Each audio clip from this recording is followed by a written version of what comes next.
Bonjour à tous. Alors, il y a un petit moment que j'étais pas venue. J'avais intention de faire un live dans quelques temps. Vu tout ce qui se passe, hein, c'est riche. Enfin, c'est riche. C'est pauvre en intelligence, mais riche en stupidité. Tout ce qui se passe actuellement, surtout chez nous, dans notre pays. Ce qui est étonnant, c'est de voir qu'il n'y a absolument personne, finalement, pour réaliser ce qui est en train de se jouer. Ça, c'est toujours assez étonnant. C'est de voir à quel point on est devenus des petits moutons bien obéissants et à quel point nous ne parvenons pas à avoir de l'intelligence pour lire les discours qui sont évidemment de la propagande, évidemment en inversion des valeurs, comme toujours. C'est assez étonnant. Donc, il serait temps que les gens se réveillent, bien sûr. Mais il se joue d'autres choses, figurez-vous, dans notre pays. Des choses qui sont graves, très très graves. J'ai eu une maman, hier soir, il était 11 h du soir, qui a une petite fille de 9 ans et qui est actuellement en psychiatrie. Oui, en psychiatrie à 9 ans. C'est pas la première fois. Ils l'ont déjà mis en psychiatrie. Alors il faut que vous compreniez que cette petite fille est née totalement, évidemment, rayonnante, heureuse, qui chantait sous la douche, qui était pleine de joie de vivre. Mais il s'avère qu'à 3 ans, elle est allée à l'école. Et là, elle a subi des abus sexuels, évidemment. Bon, bien sûr, on lui a dit à la maman que non, il n'y avait pas de souci, qu'il n'avait jamais rien remarqué, hein, à la récréation ni ailleurs. Seulement, d'autres enfants ont vécu aussi des abus sexuels. Les parents ont déposé plainte. Et cette petite fille, depuis ce moment-là, c'était en maternelle, hein, et cette petite fille, depuis... Alors, un monsieur, quand même, qui s'occupait, qui était chargé du périscolaire, bon, lui, il a été suspendu, on l'a muté dans une autre école. Oui, parce qu'apparemment, il avait fait des faits répréhensibles. Cette petite fille, évidemment, aujourd'hui, a continué à parler qu'on lui mettait des objets dans ce qu'elle appelait zézette, hein, parce qu'elle est petite. À l'époque, elle était encore petite, puisqu'elle avait que 3, 4, 5 ans. Ça a duré, hein, dans le temps, ça ne s'est pas arrêté, en fait. Et puis, une plainte a été déposée même par la maman. Elle a été perdue. C'est ballot, elle a été perdue par les services de police. Une personne a été mutée. Et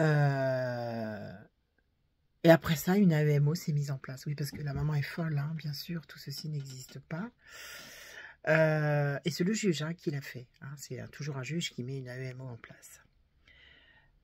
Donc, à partir de ce moment-là, à 3 ans et demi, elle est redevenue incontinente, cherche toujours à s'insérer des objets, s'exhibe. Elle propose à tout le monde d'être touchée. Elle joue avec ses Barbies à des jeux évidemment très inappropriés. Évidemment, elle va vivre de l'anxiété, du stress, et puis, sa colère va déborder. Mais déborder à un point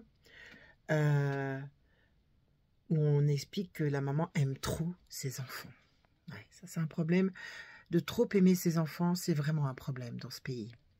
Tout ce que je vous dis là, c'est écrit ici. La maman me l'a bien écrit. Tout ce que je vous dis là, c'est beaucoup d'enfants à travers notre pays. Tout ce que je vous lis là est bien réel et je le vis pratiquement tous les jours avec des personnes que j'accompagne qui ont été victimes de violences sexuelles, enfants, je précise, viol, abus, attouchement. Ce que je voudrais vous faire comprendre, c'est que ces dégâts-là perdurent très longtemps, surtout quand on n'est pas aidé. Ce que je voudrais vous dire aussi, c'est que la plupart des acteurs qui sont censés soigner ne soigneront personne. Parce que l'état de sidération, ils n'en ont jamais entendu parler. Et de toute façon, n'ayant pas de condamnation, nous sommes dans la réitération perpétuelle. Hein. Donc c'est pas prêt de s'arrêter. Et comme les gens n'ont pas tellement envie de savoir ce qui se passe et d'en avoir conscience, c'est pas prêt de s'arrêter non plus. Je voudrais que vous compreniez aussi que c'est pratiquement un enfant sur 5 actuellement en France dans chaque classe, tout niveau confondu. Je veux que vous preniez la mesure de la situation. Évidemment, tout ça s'est instauré avec les droits sexuels parce qu'on nous en parle aujourd'hui, mais ça fait 15 ans que c'est instauré dans les écoles. Sous prétexte, évidemment, qu'il n'y ait plus d'abus sexuels. Quand on en arrive à des abus sexuels à l'âge de 3 ans dans des écoles et qu'il y a plusieurs enfants et que ça continue dans la cour de la récréation, mais que personne ne voit rien, et qu'on mute quelqu'un, plutôt que de le mettre en prison, ça pose quand même un souci. Et que c'est le parent qui devient problématique pour cette société, puisque cette petite fille, je vous le redis, a déjà fait plusieurs séjours en psychiatrie. Voilà. Donc, elle est tellement pas entendue, cette petite fille de 9 ans, qu'elle pète des câbles, en fait, qu'elle devient incontrôlable. Voilà notre société.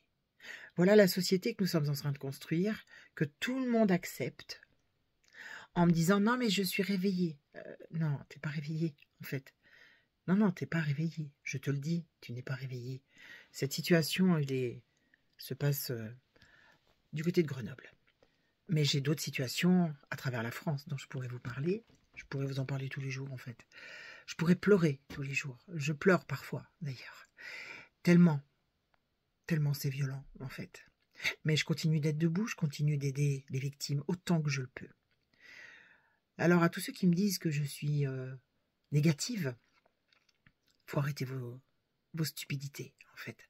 À un moment, il va falloir que vous ouvriez grand vos yeux sur ce qu'est ce pays, sur comment fonctionne ce pays, sur ce qui s'y passe aussi depuis des années et des années. À un moment donné, il va falloir que vous preniez votre courage, parce que c'est une histoire de courage, en fait, que vous retrouviez un petit peu d'intelligence aussi, de manière à commencer à dire stop à tout ça. Parce que si vous attendez un sauveur, alors oui, ça on m'a dit aussi, Trump n'est pas un sauveur, voilà, quelqu'un m'a écrit, mais est-ce qu'un jour j'ai dit ça? Est-ce qu'un jour j'ai dit ça? Je dis que Trump est en train de faire le ménage dans son pays, d'accord? C'est ce que j'ai dit. Je dis que cet homme a un courage exemplaire. Je dis que si les Français avaient un quart du millième du courage de cet homme, je pense que cette petite fille ne serait pas en psychiatrie, mais que les violeurs, par contre, seraient en prison. Voilà ce que je pense. Mais dans notre pays, on est tout plein de bienveillance, sauf envers nos enfants. On est tout plein de bonnes intentions, l'éducation positive, il faut les protéger de la sexualité, il faut les protéger, leur apprendre, tout petit. Mais je ne comprends pas. À quel moment vous vous dites qu'on condamne les violeurs? À quel moment on leur coupe la tête, en fait? Je comprends pas, je comprends pas. C'est aux enfants de dire « Non, mais moi, je te dis non, je veux pas. » C'est aux enfants. C'est pas aux adultes de mettre en prison les abuseurs sexuels, les violeurs d'enfants. Non, c'est pas les pédophiles. C'est pas à nous de faire ça. Alors, arrêtez votre bienveillance. Arrêtez de croire ce qu'on vous raconte. Commencez vraiment, très sérieusement, à vous demander pourquoi dans les écoles, partout, des enfants sont abusés sexuellement. Et surtout, commencez aussi à vous dire que c'est bien réel tout ce que je vous raconte. Commencez à vous dire que tout ceci existe réellement. Et que c'est pas un enfant parmi tant d'autres. Rien que moi, j'en ai pratiquement toutes les semaines qui m'écrivent, qui sont des parents, leurs enfants sont en maternelle, en CP, en primaire.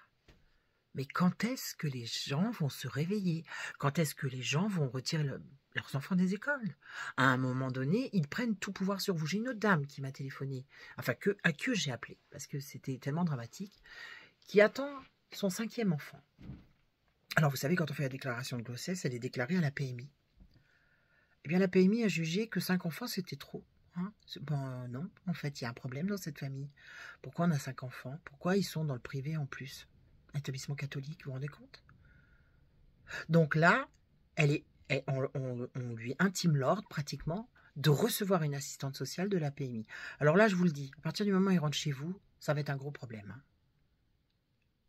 Alors, il faut que vous compreniez une chose aussi, c'est qu'ils n'ont pas le droit de rentrer chez vous sans avoir été mandaté par un juge. Personne n'a le droit de rentrer d'ailleurs sans avoir été mandaté par un juge, ni même un huissier de justice. Donc vous pouvez refuser. Mais évidemment, ça pose problème quand on refuse, ça veut dire qu'on a quelque chose à cacher. Auquel cas, de toute façon, ça se retourne contre vous parce que on va le signaler au juge. Voilà dans quel pays on est. Dans quel pays de délation? Dans quel pays de gens qui collaborent et qui redeviennent, en fait... parce que là, on nous parle de gens qui seraient des fascistes. Mais il est où le fascisme, là? Vraiment. Il n'est pas dans cette société telle qu'elle est aujourd'hui, où il n'y a pas de condamnation, où on a le droit de blesser des enfants, où on a le droit d'enlever des enfants à des parents parce qu'ils seraient trop gentils, où on mute des gens plutôt que de les condamner. Il est où le fascisme? Moi, ce que je vois, c'est pire que du fascisme. Et on n'aurait plus le droit d'avoir un drapeau français. Ah non, parce que là, on devient des nationalistes. C'est-à-dire qu'en fait, on n'a plus le droit d'aimer notre pays, on n'a plus le droit de vouloir l'intégrité de notre pays, les valeurs de notre pays, de garder nos valeurs. On doit prendre la valeur, les valeurs de ce que ces gens, en fait, veulent nous imposer, leur déviance. À quel moment vous allez vous réveiller? Voilà, faites tourner cette vidéo, sincèrement. C'est rare que je demande ça. Mais tout ça, ça se passe à Grenoble. Pour l'autre petite fille, ça se passe aux alentours de Paris. Pour ce bébé qui va naître, ça se passe dans la Bretagne. C'est toute la France qui est envahie par ces fachos. Ces gauchos-fachos, devrais-je dire. Mais à un moment, moi je fais pas de politique. Je m'en moque de la politique. Ce que je vois, c'est qu'on est en train de verrouiller tout le monde, les enfants, les parents, et que tout le monde est en train de se soumettre, d'accepter, de consentir. C'est vos enfants. C'est votre pouvoir. Alors reprenez-le. Vive la résistance.